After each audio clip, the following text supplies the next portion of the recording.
was weird, wild stuff. I did not know that. This episode, Busta Rhymes or Buster Rhymes. Everyone has heard of the rapper Busta Rhymes, who began to make a name for himself in the early 1990s. But the story on how a kid named Travis Smith became Busta Rhymes is an interesting one. Back in the early 1980s, the Oklahoma Sooners had an All-American receiver named Busta Rhymes. He was drafted by the Minnesota Vikings, and he had an explosive rookie season as a kick returner.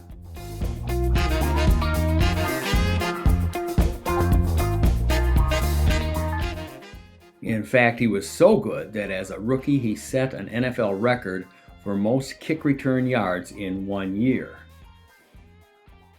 Around this same time, a young Travis Smith was working on becoming a rap artist, and so he gave himself a name. Let's let him tell you what it was. My rhyme name was Chill O Ski. Same. And there wasn't nothing cool about that. Smith, who was around 13 at the time, had a mentor who also thought the name Chill O Ski was lame. So what was the name he had for Smith? We're gonna name you Busta Rhymes, and I hated the name. Why Busta Rhymes? He said that the way Travis attacked the lyrics and moved around while he performed, it looked like he was playing football when he was rhyming. While Travis Smith wasn't crazy about his new name at first, after a few months, other people liked it because they said it matched his style. And it wasn't long before he began to love his new name himself. But here's the odd thing.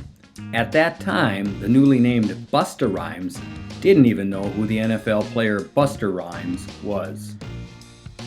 30 years later, Buster and Busta have never met. Buster Rhymes, the football player, has said that people come up to him and ask if he's heard of the famous rapper. And he says, "I tell them I know all about him." Well, I hope you found that bit of trivia interesting. So that wraps up another episode of I Did Not Know That. And as always, we ask you to share and subscribe.